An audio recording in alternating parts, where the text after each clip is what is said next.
మద్యం కేసులో రాజమహేంద్రవరం సెంట్రల్ జైల్లో ఉన్న వైసీపీ ఎంపీ మిథున్ రెడ్డికి మధ్యంతర బెయిల్ మంజూరైంది. ఉపరాష్ట్రపతి ఎన్నికల్లో ఓటు వేసేందుకు వీలుగా మధ్యంతర బెయిల్ మంజూరు చేస్తూ ఈ రోజు ఏసీబీ న్యాయస్థానం ఉత్తర్వులు ఇచ్చింది.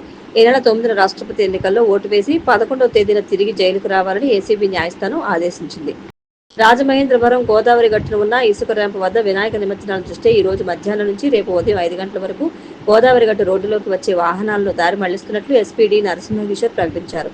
వాహనాలను గోకవరం బస్టాండ్, అంబేద్కర్ విగ్రహం, కోటగుమ్మం, పొట్టి శ్రీరాములు విగ్రహం, ధోబీఘాట్ దాటి అనుమతించమని స్పష్టం చేశారు. కేవలం వినాయక నిమజ్జన నిమిత్తం వచ్చే వినాయక విగ్రహం ఉన్న వాహనం ఒకటి మాత్రమే అనుమతించబడుతుందని, ఇతర వాహనాలను అనుమతించమని తెలిపారు. ఈ విషయాన్ని ప్రజలు గమనించాలని విజ్ఞప్తి చేశారు. కాగా రాజమహేంద్ర వినాయక నిమజ్జనోత్సవాలు ఉత్సాహంగా సాగుతున్నాయి. భక్తులు, ఉత్సవ సమితి నిర్వాహకులు ఊరేగింపులు, డీజేలతో విగ్రహాలను నిమజ్జనానికి తరలిస్తున్నారు. రాజమహేంద్రవరం లాలా చెరువు రోడ్లో నిబంధనలకు విరుద్ధంగా అధిక ఇసుక లోడుతో పైన కనీసం టార్పాలిన్ కూడా లేకుండా వెళుతున్న లారీ జిల్లా కలెక్టర్ పి ప్రశాంతి కంటపడింది. వెంటనే స్పందించిన కలెక్టర్ లారీని సీజ్ చేయించారు. కలెక్టర్ ఆదేశాల మేరకు రవాణా శాఖ అధికారులు 2 లారీలను సీజ్ చేసి ₹1,69,000 జరిమానా విధించారు. నిబంధనలకు విరుద్ధంగా అధిక లోడుతో లారీలు నడిపితే కఠిన చర్యలు తప్పవని కలెక్టర్ హెచ్చరించారు. ప్రజలు కూడా ఈ విషయంలో బాధ్యతగా సమాచారాన్ని అందించాలని విజ్ఞప్తి చేశారు. హైదరాబాద్ లో వినాయక నిమజ్జనోత్సవాలు కోలాహలంగా సాగుతున్నాయి. ట్యాంక్ బండ్ పరిసరాలు విగ్రహాలతోనూ భక్తుల రద్దీతోనూ సందడిగా మారింది. డీజేలు, గణపతి బప్ప మోరియా అంటూ భక్తుల నామస్మరణతో ట్యాంక్ బండ్ పరిసరాలు హోరెత్తుతున్నాయి. ఈ రాత్రి వరకు ఇదే పరిస్థితి కొనసాగనుంది. దేశవ్యాప్తంగా ప్రసిద్ధి చెందిన ఖైరతాబాద్ గణేశుడి శోభాయాత్ర ప్రారంభమైంది. గణేశుడికి తొలుత కలస పూజ చేశారు. అనంతరం 70 టన్నుల భారీ గణనాథుడిని హుసేన్ సాగర్ కు తీసుకెళ్లేందుకు ప్రత్యేక వాహనాన్ని సిద్ధం చేసి తరలిస్తున్నారు. ఈ విగ్రహాన్ని తరలించేందుకు విజయవాడ నుంచి ప్రత్యేకంగా వాహనాన్ని తెప్పించారు. పోలీసులు భారీ బందోబస్తును ఏర్పాటు చేశారు. వేలంపాట్లో హైదరాబాద్లోని బాలాపూర్ గణేశుడి లడ్డు ఈసారి కూడా అధిక ధరను దక్కించుకుంది. గతేడాది కన్నా ఈ ఏడాది బాలాపూర్ గణేష్ లడ్డు ధర 4,99,000 అధికంగా పలకడం విశేషం. మొత్తం 38 మంది పాల్గొన్న వేలంపాటలో లింగాల దశరథ్ గౌడ్ 35 లక్షలకు లడ్డూను దక్కించుకున్నారు. గతేడాది కొలన్ శంకర్ రెడ్డి 30,100,000 లడ్డూను పాడుకున్నారు. అయితే రాష్ట్ర వ్యాప్తంగా ప్రాచుర్యం పొందిన బాలానగర్ వినాయకుడి లడ్డూ కన్నా రికార్డు ధరకు రాజేంద్ర నగర్ లడ్డూ ధర పలకడం విశేషం. ఈ లడ్డూను వేలం వేయగా ₹2,32,00,000 ధర పలికింది.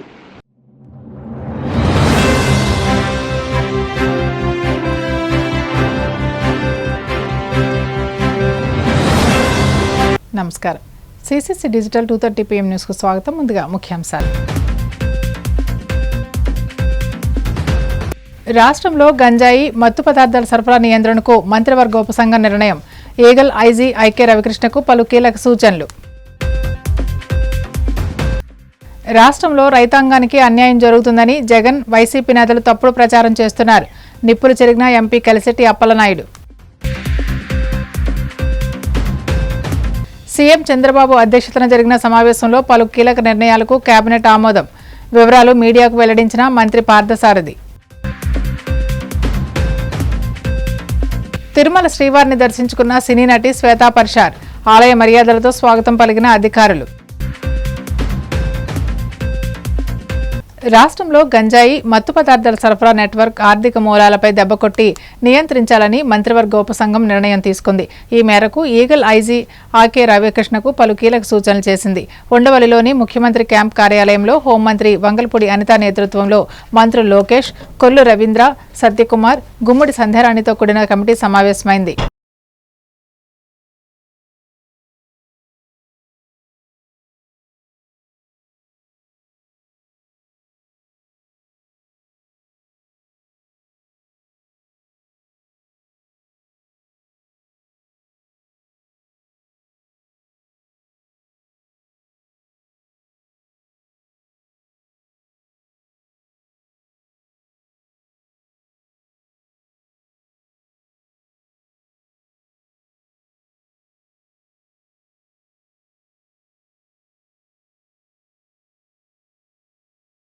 విద్యార్థుల భవిష్యత్తును తీర్చిదిద్దడంలో ఉపాధ్యాయులదే కీలక పాత్ర అని కేంద్ర ఉక్కు, భారీ పరిశ్రమల శాఖ సహాయ మంత్రి భూపతిరాజు శ్రీనివాస్ వర్మ అన్నారు.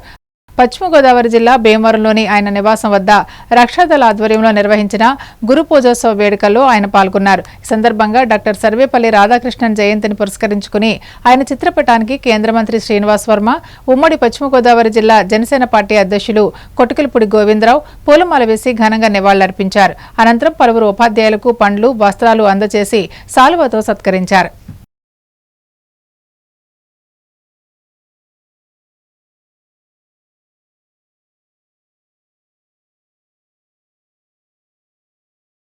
ఇక్కడ సత్కరించేటువంటి ఉపాధ్యాయులు కాకుండా నియోజకవర్గంలో కూడా అందరు ఉపాధ్యాయులతో కూడా వారు ఈ సత్కారం చేయడం జరుగుతుంది. ఒక విద్యార్థి యొక్క భవిష్యత్తును తీర్చిదిద్దేటువంటి విషయంలో కీలకమైనటువంటి పాత్ర, భూమిక పోషించేది ఉపాధ్యాయులు. ఒక తరం అభివృద్ధి చెందాలంటే, సరైన మార్గంలో ప్రయాణం చేయాలి అంటే ఉపాధ్యాయుడి యొక్క పాత్ర చాలా కీలకమైంది అనేటువంటి విషయాన్ని మనంతా కూడా గ్రహించాలి. ప్రతి విద్యార్థికి కూడా ఒక లక్ష్యం ఉంటుంది. ఆ విద్యార్థికి ఉన్నటువంటి లక్ష్యం చేరుకోవాలి అంటే దానికి కేంద్ర బిందువు ఉపాధ్యాయుడు కావాలి అనేటువంటి విషయాన్ని ఉపాధ్యాయులు గ్రహించాలి. విద్యార్థులు తన తాలూకు లక్ష్యాన్ని నిర్దేశించేటటువంటి సమయంలో కొంతమంది ఉపాధ్యాయుల యొక్క ప్రభావం ఆ విద్యార్థి మీద ఉంటుంది అనేటువంటి విషయంలో ఏమాత్రం కూడా అనుమానం లేదు. ఉపాధ్యాయుడు యొక్క ప్రవర్తన సక్రమంగా ఉండాలి. ముందుగా విద్యార్థులకి ఆదర్శప్రాయంగా ఉండాలి.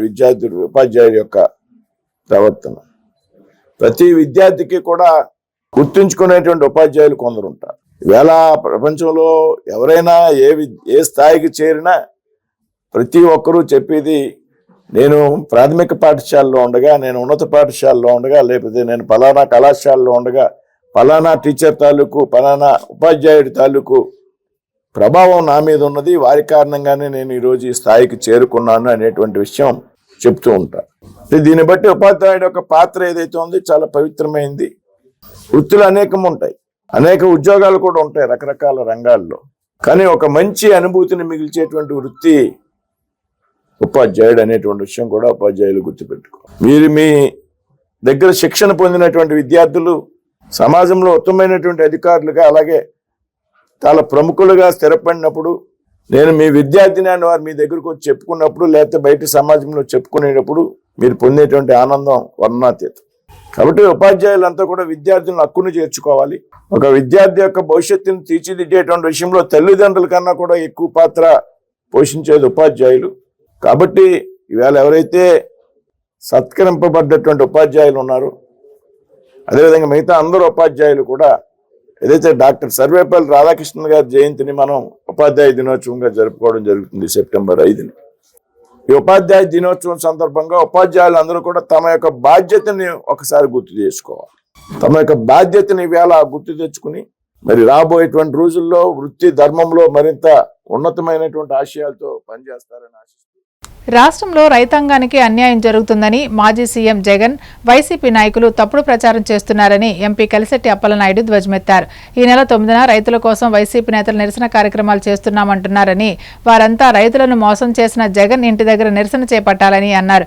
గత 5 ఏళ్లలో యూరియా విత్తనాలను బ్లాక్ చేసిన జగన్ తన మేనమామ ఫ్యాక్టరీలకు తరలించారని అన్నారు. ఫేక్ వార్తలు సృష్టించడంలో జగన్మోహన్ రెడ్డి దిట్ట అన్నారు. కూటమి ప్రభుత్వం అన్ని వర్గాలకు సముచిత స్థానం ఇస్తుందని, ప్రజలు ఆనందపడే విధంగా పాలన జరుగుతుందన్నారు.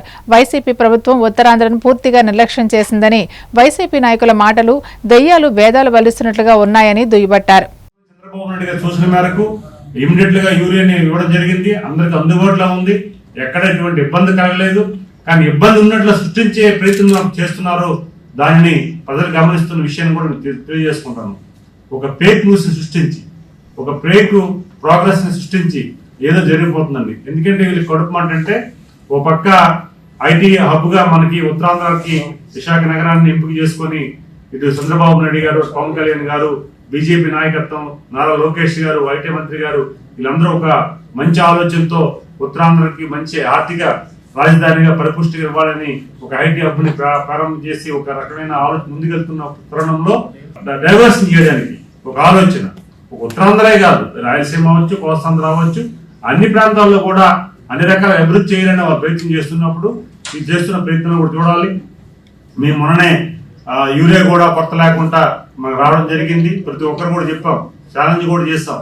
మా వ్యవసాయ శాఖ మంత్రి అచ్చెన్నాయుడు గారు కూడా చెప్తున్నారు, మా ముఖ్యమంత్రి చెప్తున్నారు, ఎమ్మెల్యే చెప్తున్నారు, మంత్రులు చెప్తున్నారు, ఎంపీలు చెప్తున్నారు. ఏ రైతైనా సరే వచ్చి నేరుగా మా అధికారులకు కానీ, కలెక్టర్ గారికి కానీ, లేకపోతే మాకు కానీ ఫిర్యాదు చేస్తే ఖచ్చితంగా మేము ఆ యూరియాని సరఫరా చేసే సిద్ధంగా ఉన్నామని చెప్పాం. కానీ రాజకీయం చేయడానికి చేస్తున్న ప్రయత్నాలు కూడా చూస్తున్న విషయాన్ని కూడా మీ ద్వారా మేము తెలియజేసుకుంటున్నాం. గతంలో నేనైతే వైకాపా నాయకులకు మాట చెప్తున్నాను, జగన్మోహన్ రెడ్డి చేసిన విధ్వంసం, ఉత్తరాంధ్రతో పాటు రాష్ట్రం విధ్వంసం, భావితరాలకి సంపద లేకుండా చేసే విషయాన్ని కూడా మీరు గుర్తుపెట్టుకోవాలి.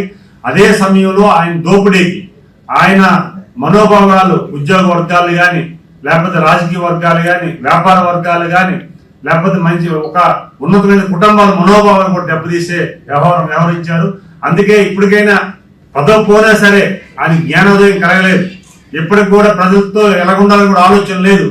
మొన్ననే మనం చూసాం ఆగస్టు 15న అందరూ ప్రతి పౌరుడు కూడా, ఈ భారతదేశంలో ప్రతి పౌరుడు కూడా జెండా ఆవిష్కరణ ఆగస్టు 15కి ఆ జెండా కార్యక్రమాలు పాల్గొని అట్లీస్ట్ ప్రయాణంలో ఉన్న ఒకసారి ఆ గీతాన్ని కూడా ఆలపించే పరిస్థితి వస్తున్నప్పుడు ఈయన కనీసం జెండా ఆవిష్కరణ కూడా చేయకుండా మన జెండాను కూడా అవమానం చేసే విధంగా మీ జగన్మోహన్ రెడ్డి ప్రయత్నం చేసే సందర్భాలు కూడా ఉన్నాయి.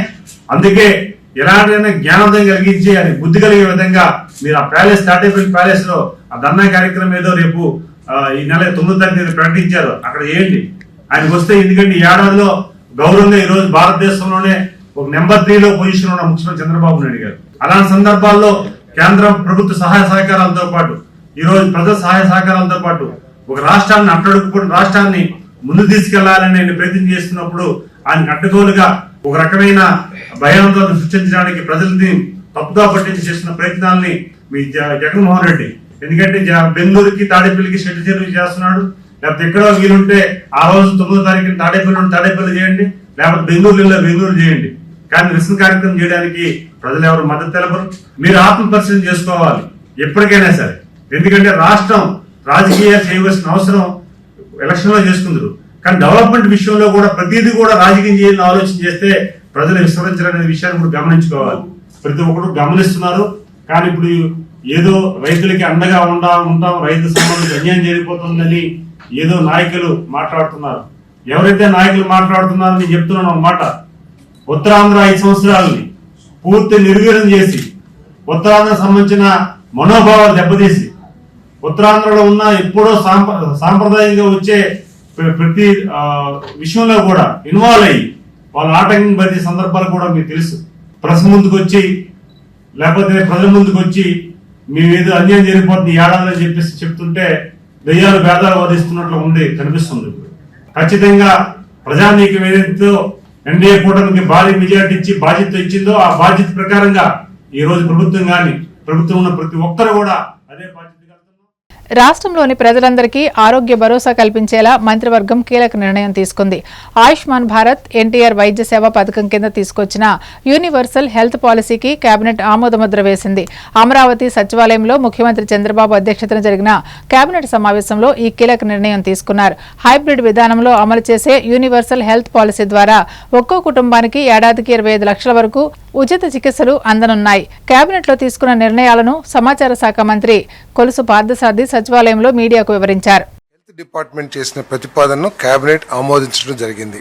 రాష్ట్రంలో దాదాపు 5 కోట్ల మందికి పైబడి వైద్య సేవలు అందించబడతాయి. 2 లక్షల నుంచి 2.5 లక్షల నుంచి 25 లక్షల వరకు కూడా విలువైన వైద్య సేవలు అందించబడతాయి. దాంట్లో ఏంటంటే 2.5 lakhs విలువైన వైద్య సేవల్ని ఇన్సూరెన్స్ కంపెనీ అందిస్తుంది. 2.5 లక్షల నుంచి 25 లక్షలు విలువ చేసే వైద్య సేవల్ని డాక్టర్ ఎన్టీఆర్ ట్రస్ట్ ఏదైతే ఉందో ఆ ట్రస్ట్ ద్వారా సేవలు అందించబడతాయని చెప్పేసి మనం చేస్తాను. గత ప్రభుత్వంలో ఈ సర్వీసెస్ ఏదైతే ఆరోగ్యశ్రీ అనే పథకం కింద చేసేవాళ్ళో వాళ్ళు కేవలం 4,30,00,000 మందికి మాత్రమే ఈ వైద్య సేవల్ని అందించడం జరిగేది. అప్పుడు నాకు తెలిసి సబ్జెక్టివ్ కరెక్షన్ కేవలం 5 లక్షలు మాత్రమే విలువైన వైద్య సేవలను అందించేవాళ్ళు అనుకుంటాను. బట్ ఇప్పుడు 25 లక్షల వైద్య సేవలు అందించడం, అది కూడా రాష్ట్రంలో ప్రతి ఒక్కరికి కూడా only EHS employment housing scheme ఎవరైతే పొందుతున్నారో వాళ్ళకి తప్ప మిగతా వాళ్ళందరికీ కూడా రాష్ట్రంలో ప్రజలందరికీ కూడా ఈ వైద్య సేవలు అందించబడితే మనవి చేస్తాను. అదేవిధంగా ప్రత్యేకంగా వర్కింగ్ జర్నలిస్ట్ హెల్త్ స్కీమ్ ఏదైతే ఉందో దాని గురించి కూడా ముఖ్యమంత్రి గారు ప్రత్యేకంగా ప్రస్తావించి వారికి కూడా ఈ వైద్య సేవలు పరిగణించాలని చెప్పేసి కన్సిడర్ చేయాలని చెప్పేసి కూడా ముఖ్యమంత్రి గారు సూచించారు. తప్పకుండా వారికి కూడా వైద్య సేవలు అందించడానికి ప్రయత్నం చేస్తానని చెప్పేసి మనం చేస్తాను. 25 లక్షల విలువైన వైద్య సేవలకు సంబంధించిన చెల్లింపులు కూడా ఇన్సూరెన్స్ కంపెనీయే ప్రాసెస్ చేసి చెల్లించేస్తుంది. డబ్బులు ఏదైతే చెల్లించాలో అది ఇన్సూరెన్స్ కంపెనీ చెల్లిస్తుంది. ఆ ఇన్సూరెన్స్ కంపెనీకి ప్రభుత్వం రీఎంబర్స్మెంట్ చేస్తుంది. తర్వాత ఈ పథకం ద్వారా 3,257 రకాల వైద్య సేవలు ఏదైతే ఇప్పుడు అందించబడుతున్నాయో అవన్నీ కూడా రాష్ట్రంలో ప్రజలందరికీ కూడా ఎక్సెప్ట్ ఈహెచ్ఎస్ డబ్ల్యూజేహెచ్ఎస్ ఏదైతే ఉన్నాయో 9 లక్షల మంది మాత్రమే వాళ్ళు, మిగతా 5,02,00,000 మందికి కూడా ఈ వైద్య సేవలు 3,257 రకాల వైద్య సేవలు అందించబడతాయని చెప్పేసి మనం చేస్తాను. గతంలో ప్రభుత్వ రంగ హాస్పిటల్స్లో కేవలం 169 వైద్య సేవలు మాత్రమే రిజర్వ్ చేయబడితే ఇప్పుడు 324 వైద్య సేవల్ని ఈ కేంద్ర గవర్నమెంట్ హాస్పిటల్స్ ద్వారా అందించబడతాయని చెప్పేసి కూడా నేను ఈ సందర్భంగా తెలియజేస్తా ఉన్నాను. దీపం 2 పథకం కింద అర్హత కలిగిన 5 కిలోల ఎల్పిజి సిలిండర్లను 14.2 కిలోల దేశీ ఎల్పిజి సిలిండర్గా మార్చడానికి వినియోగదారుల వ్యవహారాలు, ఆహార మరియు పౌర సరఫరా శాఖ చేసిన ప్రతిపాదనకు రాష్ట్ర మంత్రి మండలి ఆమోదం తెలిపింది. ట్రైబల్ ఏరియాలో ఎక్కువగా 5 కిలోల సిలిండర్స్ను వాడతారు. దాన్ని 14.2 కిలోల సిలిండర్స్గా మార్చి దానికి ఏదైతే దీపం 2లో మనం సబ్సిడీ ఇస్తున్నామో, కేంద్ర ప్రభుత్వం సబ్సిడీ ఇస్తుందో వాటన్నిటిని కూడా వాళ్ళకి ఎక్స్టెండ్ చేయమని చెప్పేసి నిర్ణయం తీసుకోవడం జరిగిందని చెప్పేసి ఈ కేబినెట్ మీటింగ్లో ప్రత్యేకంగా మీ అందరికీ తెలిసిందే జిఎస్టీని కేంద్ర ప్రభుత్వం సవరించడం, 4 స్లాబ్ల విధానాన్ని 2 స్లాబ్ల విధానానికి తీసుకురావటం, ఈ స్లాబ్ రేట్స్ను కూడా తగ్గించటం, ఇవన్నీ కూడా దేశంలో వ్యాపారాన్ని పెంచడమే కాకుండా పేదల మీద ప్రజల మీద ఆర్థిక భారాన్ని కూడా తగ్గించే విధంగా నిర్ణయం తీసుకున్నందుకు మరి వ్యాపారవేత్తల మీద కానివ్వండి వ్యాపారాల మీద కూడా ఆర్థిక భారాన్ని తగ్గించే విధంగా తీసుకున్న నిర్ణయానికి ఆంధ్రప్రదేశ్ కేబినెట్ గౌరవ ముఖ్యమంత్రి శ్రీ చంద్రబాబు నాయుడు గారి ఆధ్వర్యంలో ప్రత్యేకంగా అభినందించడం జరిగిందని చెప్పేసి కూడా ఈ సందర్భంగా పశ్చిమ గోదావరి జిల్లా భీమవరం పట్టణం 37వ వార్డు 2 టౌన్ పోలీస్ స్టేషన్ పక్కన వినాయక చవితి ఉత్సవాలను పురస్కరించుకుని గణేష్ యూత్ ఆధ్వర్యంలో అన్నదాన కార్యక్రమాన్ని నిర్వహించారు. ఈ కార్యక్రమానికి టీడీపీ నియోజకవర్గ ఇన్ఛార్జ్ పోలిట్ బ్యూరో సభ్యురాలు తోట సీతారామలక్ష్మి ముఖ్య అతిథిగా పాల్గొని అన్నదాన కార్యక్రమాన్ని ప్రారంభించారు. సందర్భంగా ఆమె మాట్లాడుతూ అన్నం పరబ్రహ్మ స్వరూపమని, అన్నదానం పొందిన వారి ఆశీస్సులు దాతలకు సానుకూలతను తెస్తాయని అన్నారు. అన్ని దానాల్లో కన్నా అన్నదానం మిన్న అని తెలియజేస్తూ కార్యక్రమాన్ని నిర్వహించిన గణేష్ యూత్ కమిటీ సభ్యులను ఆమె ప్రశంసించారు.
గణేష్ ఉత్సవాల సందర్భంగా ఇక్కడ చేసిన భక్తులందరికీ మనస్ఫూర్తిగా ధన్యవాదాలు. అలాగే గణేష్ ఆశీస్సులు అందరికీ ఉండాలని కోరుకుంటున్నాను. దాదాపుగా ఇక్కడ 37వ వార్డు 26 సంవత్సరాల నుంచి ఇక్కడ కమిటీ సభ్యులు కావచ్చు, ఈ వార్డు వైద్యులు కావచ్చు, ప్రతి ఒక్కళ్ళు కూడా చాలా చక్కగా భక్తి శ్రద్ధలతో ఈ ఉత్సవాలు చేయటం అందరికీ అభినందనీయం. అదేవిధంగా ఈ రోజున 9 రోజులు చేస్తున్నారు నవరాత్రులు, గణేష్తో నవరాత్రులు 9 రోజులు చేసి చాలా భక్తి శ్రద్ధలతో ఈ వార్డు ప్రజలు నాపలో కలిసి చేసి ఈ రోజున మరి వేలాది మందికి అన్నదానం చేయడం అనేది చాలా చాలా అభినందనీయం. ప్రతి ఒక్కరిని కూడా మనస్ఫూర్తిగా కమిటీ సభ్యుల్ని వార్డు నాయకుల్ని అభినందిస్తూ, ఎందుకంటే గణేష్ అన్నదానం అన్నింటికంటే అన్నదానం చాలా గొప్పదని చెప్తారు. ఇక్కడ చాలామంది మహిళలకు కావచ్చు, జెంట్స్కి కావచ్చు, అందరికీ కూడా అన్నదాన కార్యక్రమం చేయడం అనేది చాలా గొప్ప విషయం. అలాగే ఈ రోజున మరి ప్రతి ఒక్కరికి కూడా గణేష్ని ఆశిస్తుండాలని మనస్ఫూర్తిగా కోరుకుంటున్నాం. ఇంత మంచి అవకాశం ఇచ్చిన వార్డు కమిటీ అందరికీ కూడా మనస్ఫూర్తిగా ధన్యవాదాలు. సంచార జాతులకు కేంద్ర ప్రభుత్వం తీరని అన్యాయం చేసిందని మాజీ ఎంబీసీ కార్పొరేషన్ చైర్మన్ సంచార జాతుల సంఘం వ్యవస్థాపకులు పెండ్ర వీరన్న అన్నారు. పశ్చిమ గోదావరి జిల్లా కాళ్ల మండలం పెదామరం వైసీపీ జిల్లా కార్యాలయంలో ఏర్పాటు చేసిన మీడియా సమావేశంలో ఆయన మాట్లాడుతూ, వైసీపీ ప్రభుత్వం సంచార జాతులకు అనేక సంక్షేమ ఫలాల కోసం నిధులు అందిస్తే గత ప్రభుత్వం వాటిని పక్కదారి పట్టించిందని చెప్పడం విడ్డూరంగా ఉందన్నారు. వైసీపీ ప్రభుత్వంలో 4,90,000 మందికి 12,98,00,000 అందించిన ఘనత మాజీ ముఖ్యమంత్రి జగన్మోహన్ రెడ్డికే దక్కిందన్నారు. బీజేపీ ప్రభుత్వం మోసపూరిత మాటలు చెప్పి ప్రజలను మోసం చేస్తుందని ఆగ్రహం వ్యక్తం చేశారు. 30వ తారీఖున సంచార జాతుల దినోత్సవ వేడుక సందర్భంగా విజయవాడ రాజధానిలో బీజేపీ పార్టీ మాధవ్ గారి అధ్యక్షతన సంచార జాతుల దినోత్సవ వేడుకని ఏర్పాటు చేయడం జరిగింది. ఆ వేడుకలో వారు మాట్లాడుతూ సంచార జాతులకి ఎన్నడూ లేని విధంగా అనేక హామీలను గుప్పించడం జరిగింది. ఆ రోజు అందులోనే భాగంగా డిఎన్టీ సర్టిఫికెట్లు రాష్ట్ర ప్రభుత్వానికి చెప్పాం, డిఎన్టీలకి సర్టిఫికెట్లు ఇప్పించామని చెప్పాం. కానీ ఆంధ్రప్రదేశ్ రాష్ట్ర ప్రభుత్వం గత ప్రభుత్వం డిఎన్టీ సర్టిఫికెట్లు ఇవ్వలేదు కాబట్టి సంచార జాతులకు పూర్తి అన్యాయం జరిగిందని చెప్పడం జరిగింది. చాలా స్పష్టంగా మీరు అందరూ కూడా చూశారు. అలాగే పేపర్ స్టేట్మెంట్లో కూడా రావటం జరిగింది, మెయిన్ పేపర్లోనే. అంతేకాకుండా 31వ తారీఖున శ్రీ నరేంద్ర మోడీ గారు ఈ సంచార జాతుల కోసం గొప్ప సంక్షేమ పథకాలను ప్రకటిస్తారని చెప్పి చెప్పడం జరిగింది. కానీ వాస్తవంగా మేము 1-2 తారీఖుల్లోనే మేము ప్రెస్ మీట్ పెట్టాలి. కానీ ఈ రోజు పెట్టడానికి గల కారణం ఏంటంటే ఈ 5-6 రోజుల నుంచి ఏమన్నా అసలు అనౌన్స్ చేశారా లేదా అని మేము అధ్యయనం చేస్తే ఎక్కడ కూడా అనౌన్స్ చేయలేదు. అంటే ప్రజల్ని, సంచార జాతుల్ని, అమాయక ప్రజల్ని మోసం చేయటం కోసం కదా. ఆంధ్రప్రదేశ్ రాష్ట్రానికి మీరు చెప్తూ మాట్లాడారు, ఆంధ్రప్రదేశ్ ప్రభుత్వానికి సంచార జాతులకు సంబంధించినటువంటి కొంత నిధిని ఇచ్చాం, ఆ నిధిని గత ప్రభుత్వం పక్కదావ మళ్లించిందని. ఇవాళ మాధవ్ గారిని అడుగుతా ఉన్నా, అయ్యా మాధవ్ గారు, మీరు శాసనమండలి సభ్యులుగా మీరు పనిచేశారు, అంతేకాదు అనేక సందర్భాల్లో రాజకీయాలు మీరు పనిచేశారు, ఇప్పుడు రాష్ట్ర అధ్యక్షుడిగా పనిచేస్తా ఉన్నారు. నేను ఒక విషయాన్ని మీరు అడుగుతా ఉన్నా, సంచార జాతులకి రిజర్వేషన్లు కల్పించాలన్నా, సంచార జాతులకి డిఎన్టీ సర్టిఫికెట్ ఇవ్వాలన్నా ఎవరు చేయాలి? రాష్ట్ర ప్రభుత్వం చేయాలా లేకపోతే కేంద్ర ప్రభుత్వం చేయాలా? మీరు కేంద్రంలో గత దగ్గర 11 సంవత్సరాల 2 నెలల పాటు మీ నరేంద్ర మోడీ గారు ఇలా ప్రధానమంత్రిగా పనిచేస్తా ఉన్నారే. భారతదేశంలో ఉన్నటువంటి, ఆంధ్రప్రదేశ్లో ఉన్నటువంటి ఇవాళ nomadic tribes, semi nomadic tribes, denotified tribes ఉన్నటువంటి బీసీ జాబితాలో 1% కూడా రిజర్వేషన్ పొలం అందట్లేనటువంటి సంచార జాతులు గుర్తు రాలేదా? ఆంధ్రప్రదేశ్ రాష్ట్రంలో ఇప్పుడు మీరు వచ్చి ఈ జాతులకి మేము సర్టిఫికెట్ ఇవ్వమని చెప్తా ఉన్నారు. డిఎన్టీ సర్టిఫికెట్ అసలు ఇవ్వాల్సింది ఎవరో మీరు స్పష్టం చేయవలసిన బాధ్యత ఉంది, సమాధానం చెప్పాల్సిన బాధ్యత ఉంది. అనేక సంక్షేమ పథకాలు తీసుకుని మేము అమ్మఒడి కానీ, చేయూత కానీ, చేదుడు కానీ ఇలాంటి అనేక సంక్షేమ పథకాలు ఓన్లీ 5 సంవత్సరాల వ్యవధిలో జగన్మోహన్ రెడ్డి గారి నాయకత్వంలో 5 సంవత్సరాల వ్యవధిలో మేము ఖర్చు పెట్టినటువంటి డబ్బుని మేము చాలా స్పష్టంగా ఎవరెవరికి ఏమేం పథకాలు ఇచ్చామో చాలా క్లియర్ గా మేము ఇవ్వటం జరిగింది. దగ్గర నా 5 సంవత్సరాల వ్యవధిలో 4,90,000 మందికి 1,288 కోట్ల రూపాయలు పైబడి మేము సంక్షేమ కార్యక్రమాలు మేము చేశాం. ఇళ్ల స్థలాలు కాకుండా మీరు ఎక్కడిచ్చారు? సీడ్ ప్రోగ్రాంకి 200 కోట్ల రూపాయలు ఇచ్చి మీరు డబ్బాకోలు చెప్తా ఉన్నారే, అబద్ధాలు చెప్తా ఉన్నారే, ఇచ్చామని చెప్తా ఉన్నారే.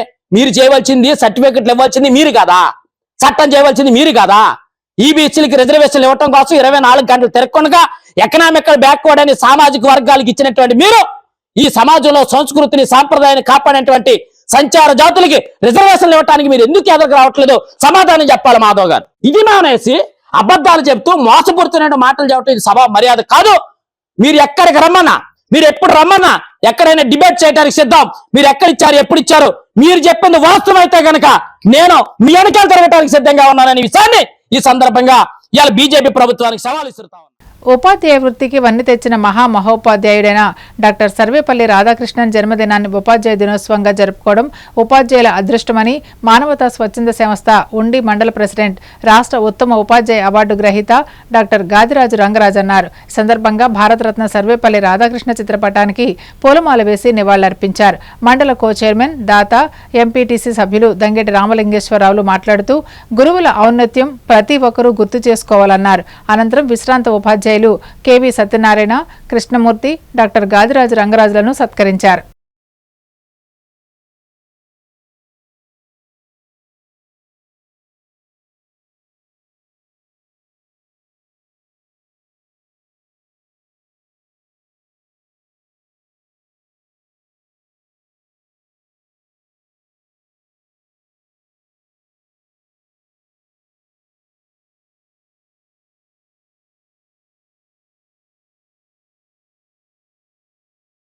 గురు పూజోత్సవ దినోత్సవం అంటే సర్వేపల్లి రాధాకృష్ణన్ గారి పుట్టినరోజు.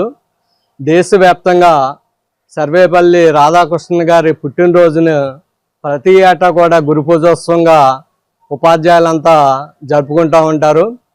ఈ సందర్భంగా ప్రతి ఏడాది కూడా 2 ఉపాధ్యాయుల్ని సత్కరించుకోవడం జరుగుతూ ఉంటుంది. ఈయన సర్వేపల్లి రాధాకృష్ణన్ గారు అధ్యాపక వృత్తి నుంచి మన రాష్ట్రపతిగా ఎదిగారు. ఇంతేకాకుండా ఈయనకి భారతదేశంలో అత్యున్నత పదవి ఏంటంటే రాష్ట్రపతి బిరుదు కూడా మన భారతదేశం నుంచి ఆయన పొందారు. చాలా నిరాడంబర జీవి ఆయన. నేటి విద్యార్థులు కూడా పెద్దలను ఏ విధంగా గౌరవిస్తారో గురువులను కూడా అదే విధంగా గౌరవించాలని మరి ఇలాంటి కార్యక్రమాల ద్వారా మేము తెలియజేస్తూ ఉంటాము. నాకు చదువు చెప్పిన మాస్టర్ గారు కూడా, కృష్ణమూర్తి మాస్టర్ గారు ఇక్కడే ఉండడం నాకు చాలా ఆనందంగా ఉంది. ఆయన దయ వల్ల నేను మంచి చదివి ఆర్మీలో ఉద్యోగం 20 సంవత్సరాలు చేసి మళ్ళీ వచ్చి ఇక్కడ ఈ రోజుని ఎంపీటీసీగా చేస్తున్నాను అంటే అదంతా కూడా ఆ గురుగారి యొక్క దయ. ఇది మనం ఒక ఐఏఎస్ అయినా ఐపీఎస్ ఆఫీసర్ అయినా ఎంత పెద్ద ఉద్యోగాలు చేసినా కూడా ఏదో ఒక గురువు దగ్గర చదువు నేర్చుకున్న వాళ్ళే అవుతాం. అందుకని చెప్పి గురువులకి కంపల్సరిగా మనం ఇచ్చే గౌరవం ఇవ్వాలి. సమాజంలో తల్లి, తండ్రి, గురువు, దైవం. భారతదేశంలో మరి మనకి స్వచ్ఛంద సంస్థ ఉన్నాయి, ఏ సంస్థలో ఉన్నాయి.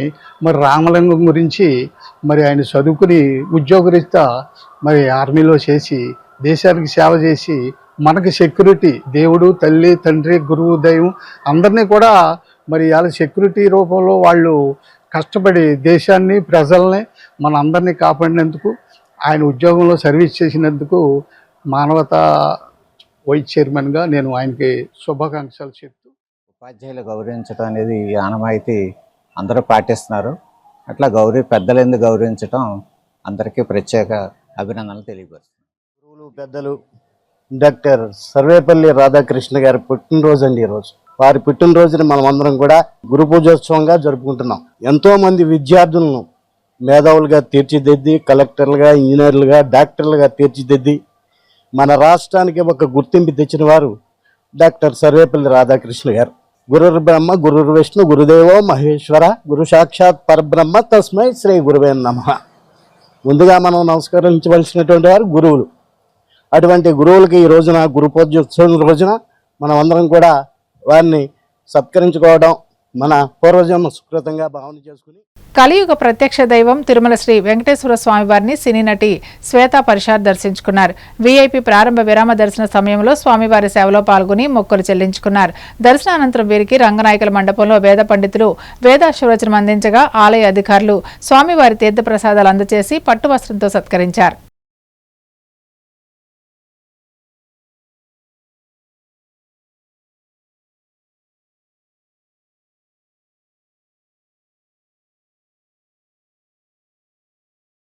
వార్తలు ముగించే ముందు ముఖ్యాంశాలు మరోసారి. రాష్ట్రంలో గంజాయి, మత్తు పదార్థాల సరఫరా నియంత్రణకు మంత్రివర్గ ఉపసంఘం నిర్ణయం. ఈగల్ ఐజీ ఐకే రవికృష్ణకు పలు కీలక సూచనలు. రాష్ట్రంలో రైతాంగానికి అన్యాయం జరుగుతుందని జగన్, వైసీపీ నేతలు తప్పుడు ప్రచారం చేస్తున్నారు. నిప్పులు చెరిగిన ఎంపీ కలిశెట్టి అప్పలనాయుడు. సీఎం చంద్రబాబు అధ్యక్షతన జరిగిన సమావేశంలో పలు కీలక నిర్ణయాలకు కేబినెట్ ఆమోదం. వివరాలు మీడియాకు వెల్లడించిన మంత్రి పార్థసారథి. తిరుమల శ్రీవారిని దర్శించుకున్న సినీ నటి శ్వేతా పర్షార్. ఆలయ మర్యాదలతో స్వాగతం పలికిన అధికారులు. సిసిసి న్యూస్ సమాప్తం. నమస్కారం.